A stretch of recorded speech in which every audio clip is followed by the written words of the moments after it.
1월 28일 목요일 하나님의 말씀을 나누는 자리에 오신 여러분들을 진심으로 환영하고 예수님의 이름으로 축복합니다.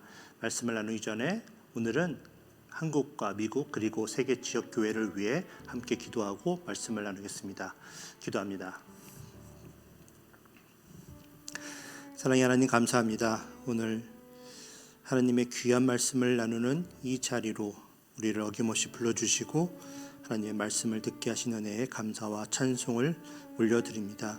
참으로 어려운 시기에 우리가 살고 있지만 그 어느 때보다 이렇듯 하나님의 말씀을 듣는 때 애를 쓰는 우리 모두가 될 수 있도록, 그런 모든 지역교회가 될 수 있도록 하나님께서 인도하여 주시옵소서. 그래서 더욱더 하나님의 뜻을 바르게 분별할 수 있도록 주님께서 인도하시고, 이 모든 코로나 바이러스가 끝났을 때에 더욱더 하나님을 의지하며 하나님을 믿고 또 하나님의 뜻을 따라 살고자 노력하는 우리의 삶으로 변화되어지는 그런 놀라운 일들이 우리들의 삶 가운데서 일어나지기를 주님 간절히 소원합니다. 주님께서 함께하여 주시고 도와주시옵소서.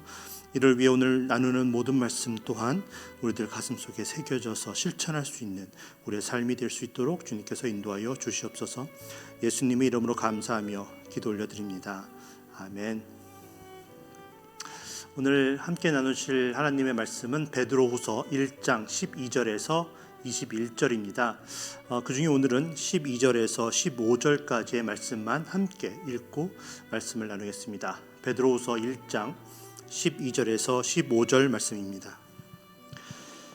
그러므로 너희가 이것을 알고 이미 있는 진리에 서 있으나 내가 항상 너희에게 생각나게 하려 하노라.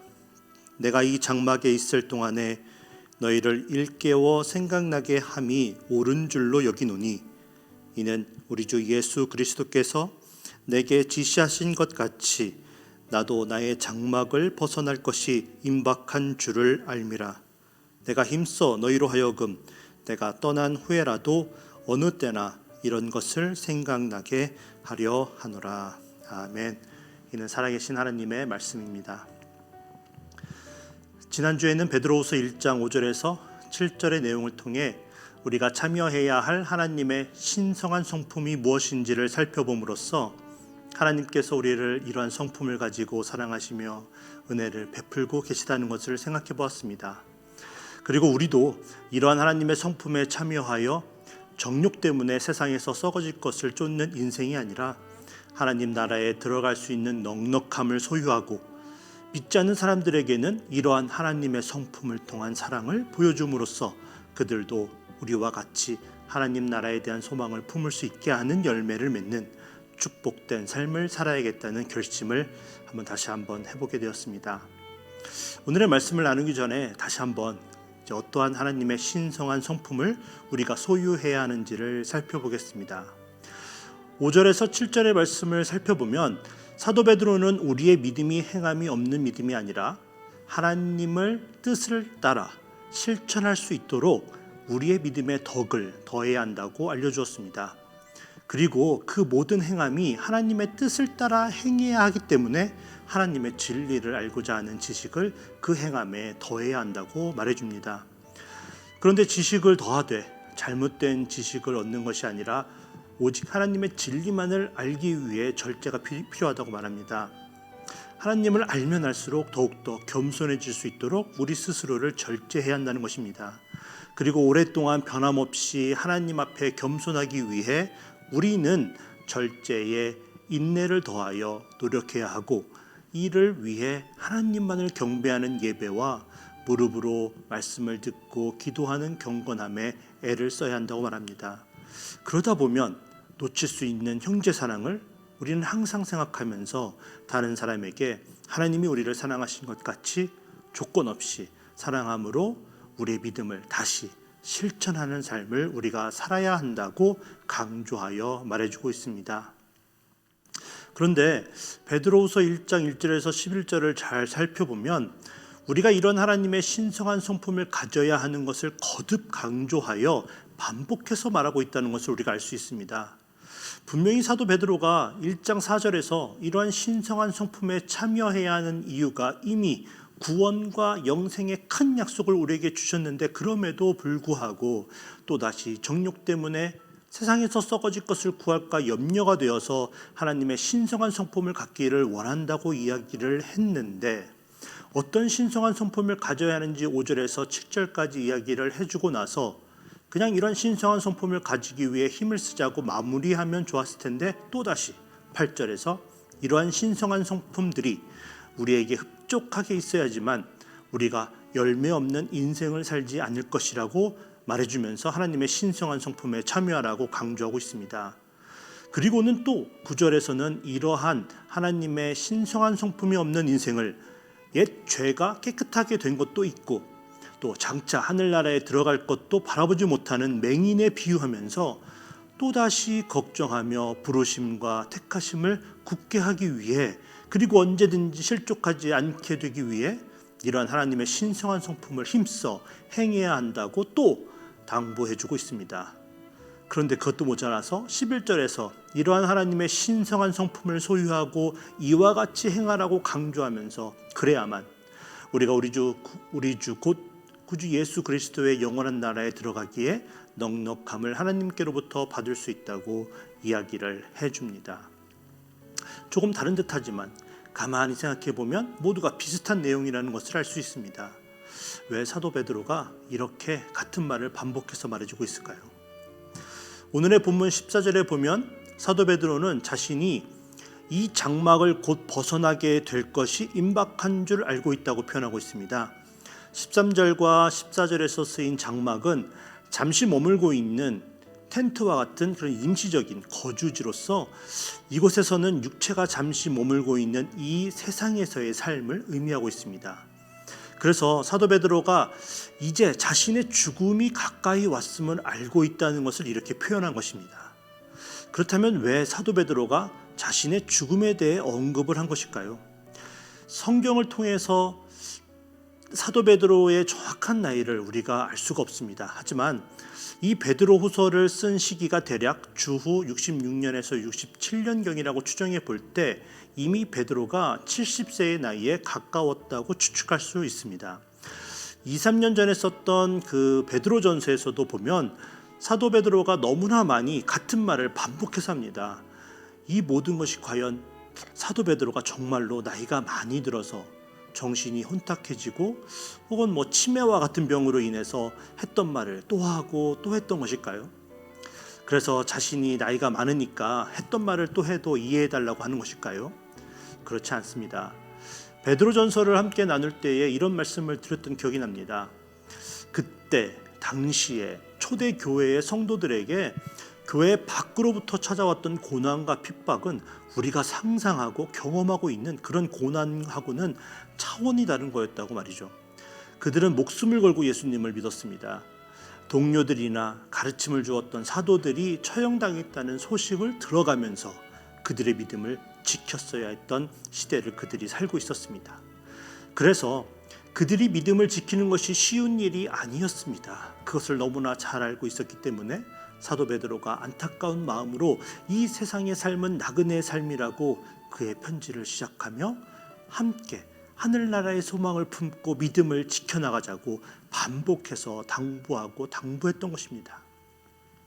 물론 베드로후서를 썼던 그의 나이가 많았기 때문에 더 이상 활동할 수 있는 날이 얼마 남지 않았다고 생각해서 오늘 자신이 장막을 벗어날 일이 얼마 남지 않았다고 이야기했을 수도 있습니다. 그러나 어쩌면 그는 당시 상황을 이렇게 생각해 보았을 때 자신도 곧 순교를 하게 될지도 모른다는 것을 직감하고 이렇게 말했을지도 모릅니다. 실제로 사도 베드로는 이 편지를 쓰고 난 직후 주후 68년경에 순교를 당합니다. 그래서 베드로는 이미 나이가 들어 글을 쓰기에도 힘든 상황이었음에도 불구하고 자신의 삶의 남은 연수가 얼마 남지 않았음을 알고 또 교회 내부에서 거짓 교사들이 자신이 사랑하는 성도들을 유혹하며 잘못된 길로 인도하는 것을 보고 베드로전서를 썼을 때와 같은 안타까운 마음으로 그리고 그들을 사랑하는 마음으로 이 편지를 썼을 것입니다. 그리고 얼마나 안타까웠으면 본인도 편지를 받게 될 성도들이 우리 하나님과 구주 예수 그리스도의 일을 힘입어 동일하게 보배로운 믿음을 함께 받은 자들이라는 것을 알면서도 또 당부할 수밖에 없다고 지금 이야기를 하고 있는 것입니다. 그래서 사도 베드로는 12절을 이렇게 시작합니다. 그러므로 너희가 이것을 알고 이미 있는 진리에 서 있으나, 자신이 하고자 하는 말들, 했던 말들을 그들이 이미 알고 있었다는 것을 그도 알고 있지만 그럼에도 불구하고 또다시 말할 수밖에 없다는 것입니다. 왜 그렇습니까?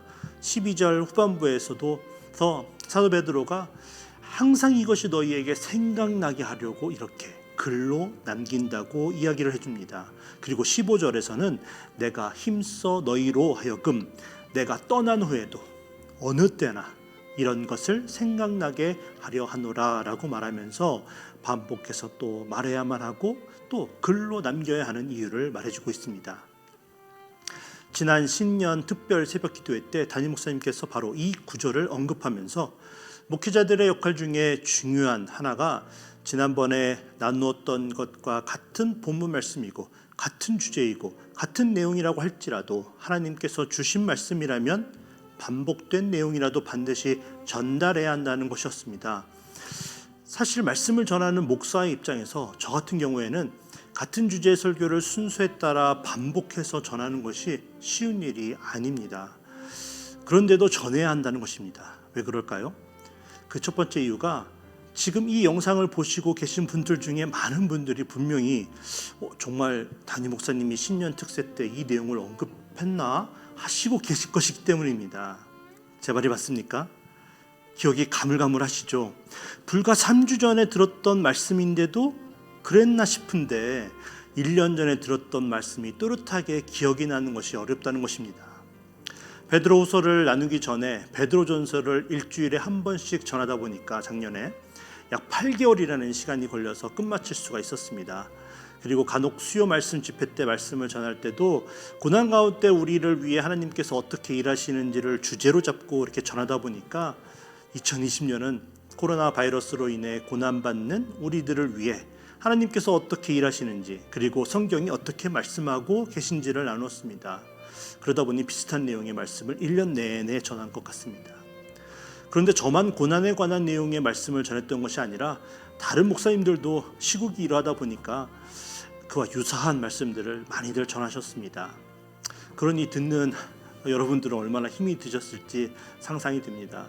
그런데 그럼에도 불구하고 하나님께 받은 말씀은 반드시 전해야 한다는 것입니다. 왜냐하면 우리는 연약한 존재이기 때문에 말씀을 듣고 읽을 때에는 그렇게 해야겠다고 결심하게 되지만 뒤돌아서면 까먹게 되고 그 일이 실질적으로 우리에게 닥쳐오면 그 말씀대로 행하지 못할 때가 너무나 많기 때문입니다. 그래서 비록 반복되어지는 말씀이지만 그리고 신앙생활을 30년, 40년 하다 보니 뻔히 알고 있는 내용이지만 들은 말씀을 때마다 우리가 생각나게 하게 만들고 그래서 그대로 행할 수 있게 하시려고 하나님께서 우리를 사랑하기 때문에 우리에게 주신 말씀으로 알고 기쁨으로 우리가 듣고 받아야 하는 것입니다.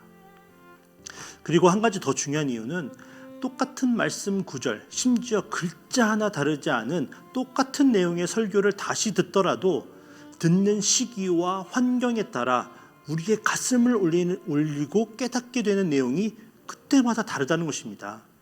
그때는 이런 말을 했었나 싶은데 오늘 다시 들으니 우리에게 새로운 깨달음과 도전을 준다는 것입니다. 제가 지난주에 나눈 말씀 중에 하나님의 신성한 성품에 대해서는 저도 사실 그 전에 읽을 때는 그냥 무심코 읽고 넘겼던 부분이었습니다. 그런데 놀랍게도 이번에 말씀을 준비하면서 다시 읽을 때에는 왜 베드로가 하나님의 성품에 다른 성품을 더하여 겸비해야 하는지에 대해 초점을 맞추고 말했는가에 대해서 생각을 해보게 되었습니다. 그리고 이 모든 것들을 하나님의 사랑에 적용하면서 새롭게 생각을 하면서 같은 내용이었지만 새로운 깨달음과 도전을 받게 되는 은혜의 시간을 제가 갖게 되었다는 것입니다. 그래서 우리는 결국 이러한 사실들 때문에 성경을 반복해서 읽고 묵상해야 합니다.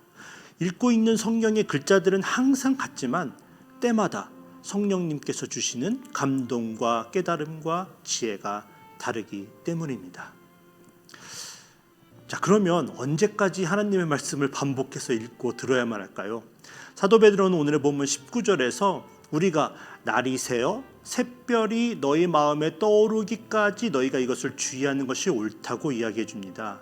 샛별은 예수님을 지칭하는 것입니다. 그리고 나리새어는 예수님께서 이 땅에 다시 오시는 재림의 날을 말하고 있습니다. 그래서 사도 베드로가 말하는 그때까지는 바로 예수님께서 재림하여 이 땅에 다시 오시는 날을 의미합니다. 우리의 생의 마지막 그 순간까지 우리는 하나님의 뜻을 알고 행하기 위해, 비록 알고 있는 내용이고 지난주에 다른 목사님을 통해 들었던 말씀일지라도, 그리고 작년에 읽었던 성경의 말씀이지만 하나님이 우리를 사랑하시기 때문에, 그리고 지금 그 말씀이 우리에게 필요하기 때문에 주시는 말씀으로 생각하고 감사하면서 죽는 그 순간까지 이 말씀을 절대로 놓지 말아야 한다는 것입니다. 사도 베드로는 앞서 이렇게 하나님과 우리 주 예수를 알면 알수록 우리에게 은혜와 평강이 더욱 많아질 거라고 하면서 이 편지를 시작했습니다. 우리의 삶이 다하는 순간까지 하나님의 말씀을 듣고 읽으면서 하나님께서 주시는 은혜와 평강이 우리의 삶에 차고 넘치게 되시길 간절하게 예수님의 이름으로 축복합니다. 그런데 앞서 하나님의 신성한 성품을 이야기할 때 하나님을 아는 것에 절제가 있어야 한다고 말씀드렸습니다. 이게 도대체 무슨 말이야 하시는 분들은 지난주 1월 21일에 제가 올린 설교 영상을 다시 보시면 이해하는 데 도움이 되실 겁니다. 하나님에 대해 알면 알수록 우리에게 좋은 것인데 그 안에 두 가지 절제가 필요하다는 것입니다. 그 중에 하나가 바로 하나님의 진리만을 알아야만 한다는 것입니다. 잘못된 방법과 잘못된 지식으로 습득해서는 안 된다는 것입니다. 이 베드로후서가 쓰여진 목적이 바로 그것입니다. 거짓 교사들이 잘못된 하나님의 진리를 가지고 와서 사랑하는 성도들을 미혹하고 잘못된 길로 빠뜨리고 있기 때문에 바르게 그들을 인도하기 위해 사도 베드로가 이 편지를 쓰고 있는 것입니다. 그래서 사도 베드로가 우리가 예수님께서 다시 오시는 그날까지 하나님을 알기 위해 힘써야 하는데 16절에 보니까 교묘히 만든 이야기를 따르지 말라고 말해줍니다.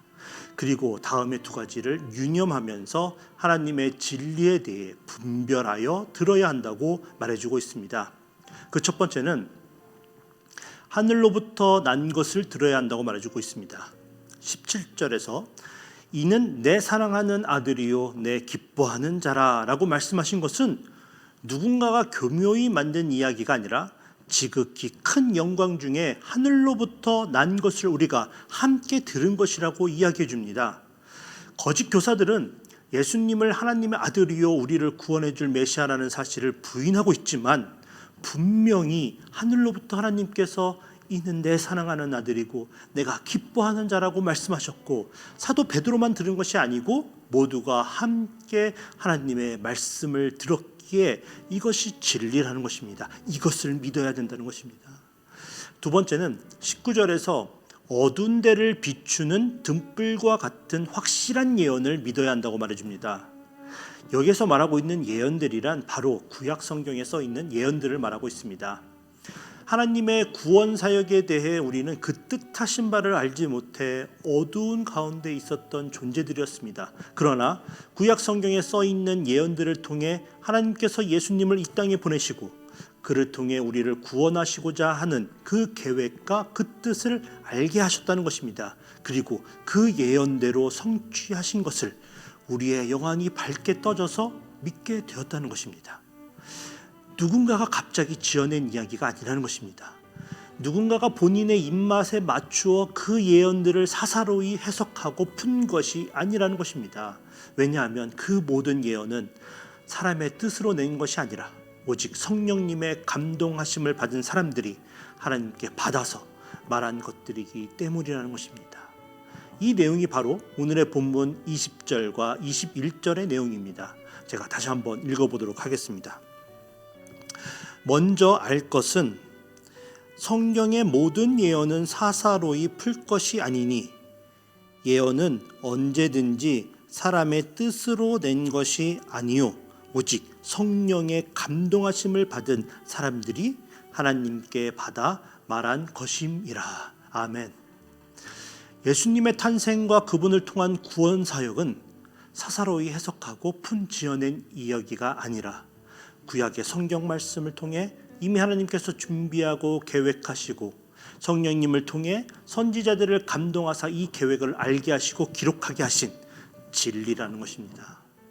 그러니 거짓 교사들의 말을 듣고 흔들리지 말고 하늘로부터 하나님께서 말씀하신 것과 또 오래전 선지자들을 통해 예언하셨던 그 하나님의 말씀만을 진리로 알고 믿어야 한다고 사도 베드로가 너희들도 이것을 듣고 구약의 예언들을 읽어서 이미 알고 있지만 다시 한번 생각나게 하기 위해 이것을 알려준다고 하면서 이게 편지의 기록으로 남기고 있는 것입니다. 여러분, 베드로후서를 통해 사도 베드로가 말하고자 하는 바와 또 베드로후서의 1장의 구조가 이제 어느 정도 이해가 되셨나요? 언젠가 제가 다시 이 베드로후서를 전하게 되면 오늘 준비한 저의 설교문을 제가 한번 다시 천천히 읽어보게 될 것입니다. 그런데 분명히 오늘은 깨닫지 못했던 또 다른 놀라운 하나님의 섭리를 발견하고 더 신나게 또 다른 설교 원고를 준비하게 될 거라고 생각합니다. 때마다 하나님께서 전해야 할 말씀을 다른 것으로 주시기 때문입니다. 실질적으로 그런 경험들을 많이 하게 됩니다. 그래서 우리는 계속해서 성경의 말씀을 깊게 묵상하며 또 읽고 또 읽어야만 합니다. 1년에 몇 번 성경을 읽었다도 중요합니다. 그러나 하나님께서 나에게만 주실 깨달음의 은혜를 간절하게 구하면서 말씀 한자 한자를 정성껏 읽는 것이 매우 중요합니다. 그래서 올해 2021년 저와 이 영상을 보고 계실 모든 분들이 그렇게 하나님께서 주실 말씀을 사모하는 마음으로 말씀을 읽고 또 듣게 되어 사도 베드로가 축복해 준 것과 같이 우리의 삶에 하나님과 우리 주 예수님을 알므로 은혜와 평강이 우리 모두에게 더욱 많아지게 되어지길 예수님의 이름으로 축복합니다. 함께 기도하겠습니다.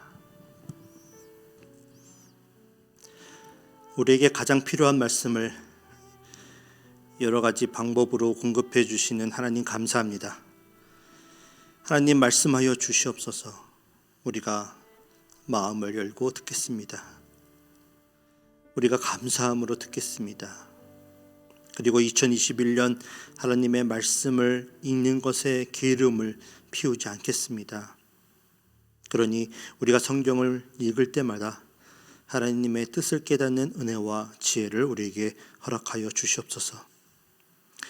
하지만 하나님을 아는 절제가 있게 하시고 그 절제에 인내를 더하여서 2021년 12월 31일 하나님께서 주신 말씀으로 우리의 삶이 풍성해졌다고, 감사가 넘치는 삶을 살았다고, 갈 길을 몰라서 헤매일 때 어디로 가야 할지 알게 되었다고, 또 무엇을 해야 할지 모를 때에 하나님이 알려주신 일들을 하며 충성된 종의 역할을 감당할 수 있었다고 고백하게 되는 우리 모두가 되게 하여 주시옵소서. 우리를 그렇게 인도하여 주실 줄 믿고 예수님의 이름으로 감사하며 기도 올려드립니다. 아멘.